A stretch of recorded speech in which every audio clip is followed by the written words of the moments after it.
तो हेलो, एक बार फिर स्वागत है आपका यूनिक आईएएस अकेडमी बाय गुलफाम अली राजी में। तो अभी आपका कुछ ही दिन में एग्ज़ाम है, तो मैगज़ीन से एक बार उस मैगज़ीन से चीज़ें छाँट करके फिर उसको बोर्ड पर या नोटबुक में लिख के उसको रिकॉर्ड करने में मुझे समय बहुत लग रहा है और एग्ज़ाम बहुत नज़दीक आ रहा है। तो मैं क्या कर रहा हूँ कि मैगज़ीन में जो ख़ास चीज़ें हैं उनको मैंने डार्कन कर दिया, हाईलाइट कर दिया। इनको एक बार हम लोग डिस्कस करते हैं और उसके बाद इसके डिस्कशन के बाद इसी को और शॉर्ट नोट्स की फॉर्म में दे करके मैं आपको अलग से इसकी वीडियो बना के दे दूंगा या हार्ड कॉपी में सेंड कर दूंगा। ठीक है, तो एडजस्ट कीजिए। अब देखें, इसको इतना जूम कर लेते हैं जिससे कि आपको ये पढ़ने में आ जाए। तो भारत का जो पहला संविधान संग्रहालय बना है वो बना है ओपी जिंदल यूनिवर्सिटी सोनीपत में। कहाँ पर बना है? ओपी जिंदल यूनिवर्सिटी सोनीपत में भारत का पहला संविधान संग्रहालय बन गया। ठीक है, बस इसमें इतना ही बोलेंगे और ज़्यादा नहीं बोलेंगे। नेक्स्ट, भारतीय संविधान आपको पता है जो अंगीकृत किया गया वो 26 नवंबर 1949 को किया गया। अब भारतीय संविधान के अंगीकरण के 75 वर्ष पूरे होने को जा रहे हैं। तो अब 75 वर्ष पूरे होने जा रहे हैं, तो इसको पूरे समारोह के साथ मनाया जा रहा है। यानी भारतीय संविधान के अंगीकरण की 75वीं वर्षगांठ हमने 26 नवंबर 2024 को मना ली।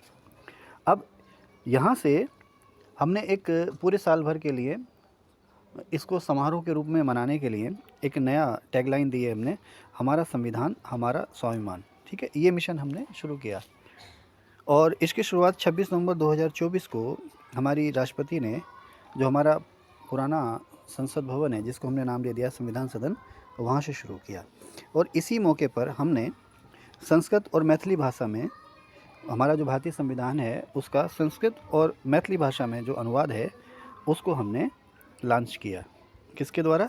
राष्ट्रपति श्रीमती द्रौपदी मुर्मू के द्वारा। ठीक है, तो टैगलाइन क्या है? हमारा संविधान हमारा स्वाभिमान।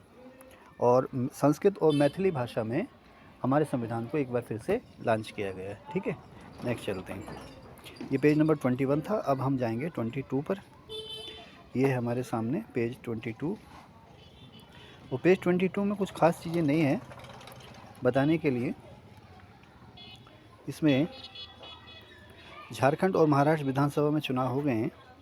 झारखंड में जो विधानसभा की कुल सीट हैं वो 81 हैं और महाराष्ट्र में जो विधानसभा की सीट हैं कुल वो हैं,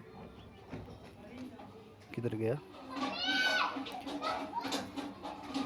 288। महाराष्ट्र में विधानसभा की कुल सीट हैं 288। ठीक है, अच्छा, महाराष्ट्र में एक योजना भी चलाई थी इलेक्शन से पहले, मुख्यमंत्री माझी लड़की बहन योजना। मराठी में मुख्यमंत्री माझी लड़की बहन योजना, ये हो गया। ठीक है, इसमें क्या था, 21 से 65 साल की जो भी महिलाएं हैं उनको 1500 रुपये कैश उनके खाते में जाना हर महीना।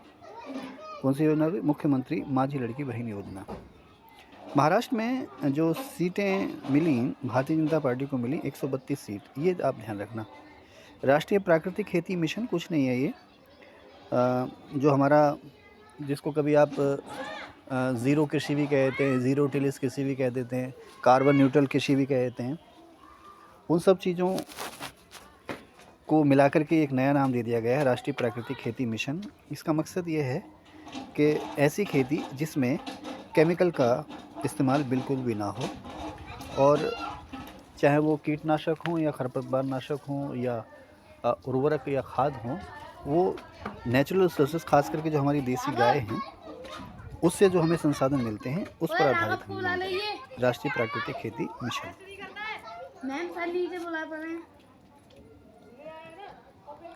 अब एक नई योजना लॉन्च हुई है, नमो ड्रोन दीदी योजना। तो इसमें मैं आपको बता दूं, आप बस एक सुन लेना। इसमें क्या है कि आपने सुना होगा किसान ड्रोन तो आप जानते ही हैं। तो किसान ड्रोन क्या था कि जैसे बहुत बड़े बड़े प्लाट हैं, तो जैसे गन्ने का खेत है, कपास का खेत है, तो उसमें किसी भी प्रकार का केमिकल हमने स्प्रे करना है तो बड़ी मुश्किल होती थी, उस समय भी लगता था। तो अब क्या किया गया कि ऐसे ड्रोन ईजाद किए गए जो हवा में उड़ते हुए अपने साथ केमिकल ले लेंगे और फसल पर छिड़काव कर देंगे। ठीक हो गया। अब नमो ड्रोन दीदी योजना क्या है?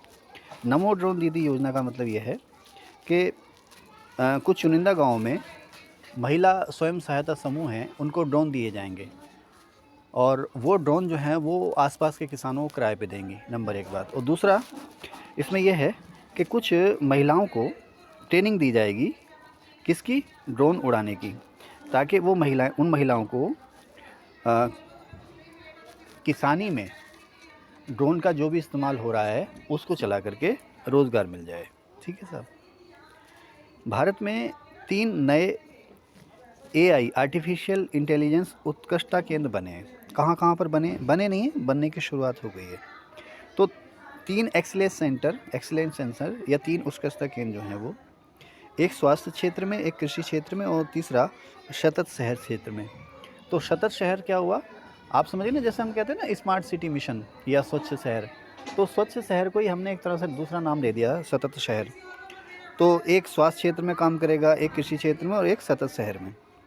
तो अब जो सतत शहर के लिए हैं उसकी जिम्मेदारी आईआईटी कानपुर को दी गई है, कृषि क्षेत्र की जिम्मेदारी आईआईटी रोपड़ को दी गई है, और जो स्वास्थ्य क्षेत्र का एआई है उसकी जिम्मेदारी AIIMS all India institute of medical science नई दिल्ली, एम्स नई दिल्ली, और आईआईटी नई दिल्ली को दी गई है। ठीक है, आगे चलते हैं। इस पेज में बस इतना ही था।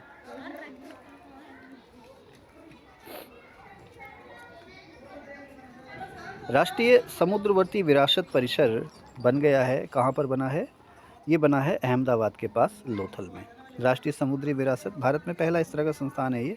राष्ट्रीय समुद्री विरासत परिसर कहाँ पर बन गया है? लोथल, अहमदाबाद, गुजरात में। भारतीय कौशल विकास संस्थान बन गया है साहब, 3 जगहों पर बना है, मुंबई, अहमदाबाद और कानपुर में। राष्ट्रीय कौशल विकास संस्थान कहाँ पर बन गया है? राष्ट्रीय कौशल विकास संस्थान 3 जगहों पर बनेगा, मुंबई, अहमदाबाद और कानपुर में। प्रधानमंत्री सिंगापुर गए थे, वहाँ पर उन्होंने देखा था इंस्टीट्यूट ऑफ टेक्निकल एजुकेशन, उससे बहुत इम्प्रेस हुए। तो उसी के बाद उन्होंने कहा भाई भारत में भी इस तरह के संस्थान बनने चाहिए, तो बनेंगे मुंबई, अहमदाबाद और कानपुर में।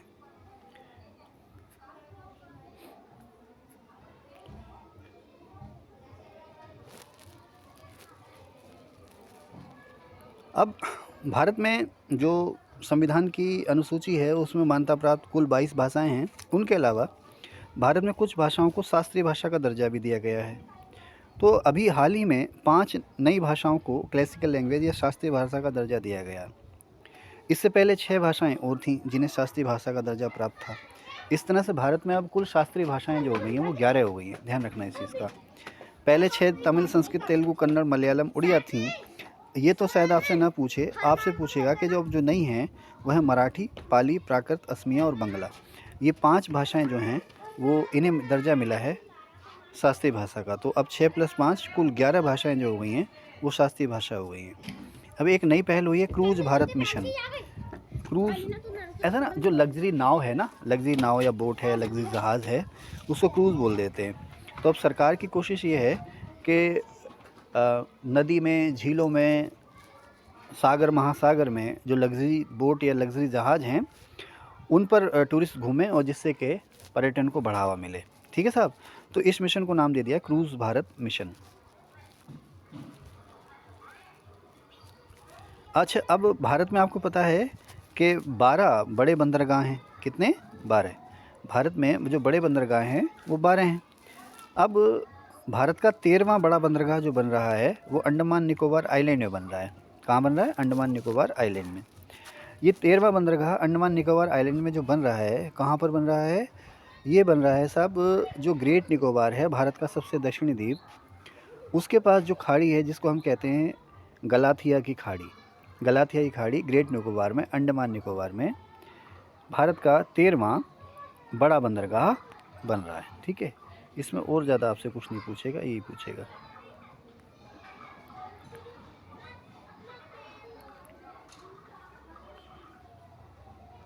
वन नेशन वन इलेक्शन काफ़ी चर्चा में रहा, आपको पता ही है ना, वन नेशन वन इलेक्शन। तो इसमें आपसे पूछेगा कि जो वन नेशन वन इलेक्शन है वो क्या है, वो तो आप सब जानते ही हैं, फिर भी मैं एक बार बताता चलूँ। इसमें क्या है कि पहले विधानसभा और लोकसभा के चुनाव हों एक साथ, और फिर दूसरे चरण में जो स्थानीय निकाय हों उसके चुनाव हों। इसको लेकर के बात चल रही है, जिसको नाम दिया जा रहा है वन नेशन वन इलेक्शन। ठीक है। तो इसके वन नेशन वन इलेक्शन को अमली जामा पहनाने के लिए या इसको व्यवहारिक रूप देने के लिए आप पता होगा भारत के पूर्व राष्ट्रपति रामनाथ कोविंद जी की अध्यक्षता में एक कमेटी बनी थी। ठीक है। तो उस कमेटी ने अपनी रिपोर्ट दे दी है। अब इस कमेटी में कौन कौन शामिल थे ये आपसे पूछ सकता है। तो इस कमेटी में कुल 8 मेंबर थे, जिसमें से एक अध्यक्ष हैं पूर्व राष्ट्रपति श्री रामनाथ कोविंद जी। इसके अलावा भारत के गृह मंत्री अमित शाह जी, गुलाम नबी आज़ाद, वित्त आयोग के पूर्व अध्यक्ष NK सिंह, ठीक है, लोकसभा के पूर्व महासचिव डॉक्टर सुभाष कश्यप और एक सीनियर वकील हैं हरीश साल्वे। इसके अलावा पूर्व मुख्य सतर्कता आयुक्त संजय कोठारी और एक विशेष आमंत्रित सदस्य हमारे अर्जुन राम मेघवाल जो केंद्र में मंत्री हैं। इसके अलावा नितिन चंद जो हैं इस समिति के सचिव बनाए गए। तो इस समिति ने कहा साहब ठीक है करा लो, एक राष्ट्र एक चुनाव करा लो, कोई दिक्कत नहीं है, इसके लिए कुछ एक संविधान संशोधन करने होंगे तो वो कर लो। 18 सितंबर 2024 को केंद्र के मंत्रिमंडल ने इस समिति की सिफारिशों को मंजूरी दे दी। 18 सितंबर 2024 को, ठीक है, वन नेशन वन इलेक्शन समिति। अब एक चल रहा है प्रधानमंत्री जनजातीय उन्नत ग्राम अभियान। तो इसमें क्या है कि भारत में लगभग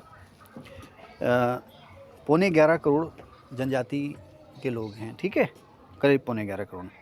इसमें करीब 5 करोड़ जनजाति के लोग ऐसे हैं जो या तो आकांक्षी जिलों में रहते हैं, ठीक है, या तो आकांक्षी जिलों में रहते हैं या फिर ऐसे ब्लॉक्स में रहते हैं जो जनजाति बहुल हैं। जैसे आप उत्तराखंड की बात करें तो उत्तराखंड में चकराता, गदरपुर, बाजपुर, सितारगंज, खटीमा, नानकमता, ये जो ब्लॉक हैं जनजाति बहुल हैं। तो इस तरह के जनजाति बहुल ब्लॉक्स में और जो आकांक्षी ज़िले हैं उनमें सब में जो भी जनजाति परिवार रहते हैं उसके प्रत्येक घर को कोई ना कोई सुविधा देनी है या उनकी बेहतरी के लिए सरकार जो है प्रयास करेगी। इस मिशन को नाम दिया गया है प्रधानमंत्री जनजातीय उन्नत ग्राम अभियान। ठीक है, चलिए अब भारत में एक नई पॉलिसी शुरू हो गई है, बायो E3 पॉलिसी। तो आप बायो E3 में बायो का मतलब बायोटेक्नोलॉजी, तो बायोटेक्नोलॉजी से रिलेटेड जितने प्रोडक्ट हैं उनको बढ़ावा देना। ठीक है, अब E3 में क्या है, E3 में क्या है ये आप देख लें। E3 में है इकोनॉमी यानी कि अर्थव्यवस्था, एनवायरनमेंट यानी कि पर्यावरण और एम्प्लॉयमेंट यानी कि रोज़गार।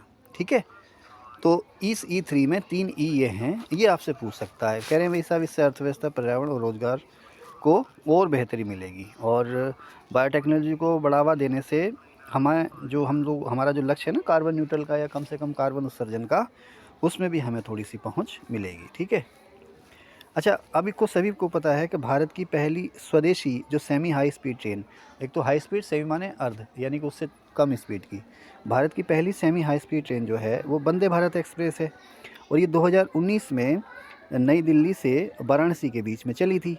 इसका रूट है नई दिल्ली, कानपुर, प्रयागराज और वाराणसी। ठीक है, इसकी गति है 160 किलोमीटर प्रति घंटा। तो ये तो हो गई साहब आपकी वंदे भारत एक्सप्रेस। ठीक है, अब उसके बाद क्या हुआ कि अब नमो भारत रैपिड रेल, अब ये क्या हुआ नमो Bharat rapid rail, page number 34 पे चलते हैं। आइए, इसके बारे में लिखा होगा कुछ और।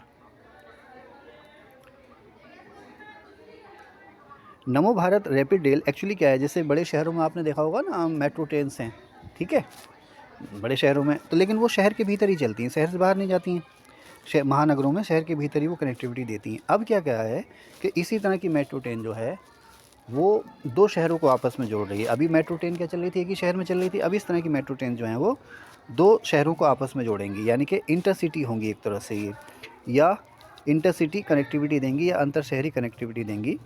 ठीक है, तो इसी को नाम दिया गया है नमो भारत, क्या नाम दिया गया, नमो भारत रैपिड रेल नेटवर्क। ठीक है, क्या है, नमो भारत रैपिड रेल या रैपिड रेल नेटवर्क। तो इस तरह की जो पहली ट्रेन चली नमो भारत के तहत, वो चली अहमदाबाद और भुज के बीच। कहाँ चली, अहमदाबाद और भुज के बीच। ठीक है, इसका ध्यान रखना आप लोग हैं। अच्छा, स्वच्छ वायु सर्वेक्षण आपको पता ही है, ये क्या है, ये केंद्रीय पर्यावरण, जलवायु परिवर्तन और वन मंत्रालय का एक प्रोग्राम है जो 2019 में शुरू हुआ था। वो इसका लक्ष्य था अगले 5 वर्ष यानी कि वर्तमान वर्ष 2024 तक हवा को स्वच्छ करना। ठीक है ना, स्वच्छ वायु कार्यक्रम, इसीलिए इसको एक नाम ये भी दिया गया है NCAP, National Clean Air Programme. इसमें यह था कि हवा में जो सूक्ष्म कण हैं PM10 और PM2.5, इन्हें हमने 2024 तक 20 से 30% की इनमें कमी करनी थी, जिससे कि हवा की जो गुणवत्ता है वो बेहतर हो जाए। तो राष्ट्रीय स्वच्छ वायु कार्यक्रम में राज्यों को और शहरों को मोटिवेट करने के लिए इनमें आपस में कंपटीशन भी करवाया जाता है। इसमें 3 अलग-अलग कैटेगरी के स्टेट बाँटे गए हैं। पहली कैटेगरी में 10 लाख से ज़्यादा आबादी, दूसरी में 3 से 10 लाख और तीसरी में 3 लाख से कम आबादी वाले शहरों को रखा जाता है, ठीक है? और इन्हें राष्ट्रीय स्वच्छ वायु शहर की उपाधि से सम्मानित किया जाता है, ठीक है? तो इस बार इस कैटेगरी में पहले नंबर पर जो आया है, वो आया है सूरत। ध्यान रखना, स्वच्छ वायु, स्वच्छ शहर नहीं, स्वच्छ वायु, ध्यान रखना। जो आप कन्फ्यूज़ मत होना, क्योंकि स्वच्छ शहर तो पहले नंबर पर हमेशा की तरह इंदौर ही है, लेकिन स्वच्छ वायु में पहले नंबर पर है सूरत, ठीक है, इस रैंकिंग में। अब आइए पेज नंबर 35 पे आ जाते हैं। तो 37 आ गया, हमें चाहिए 35। ओहो, यहाँ से दिक्कत हो गई, अब तो हमें पेज ढूंढने पड़ेंगे। थोड़ा सा सब्र कीजिए।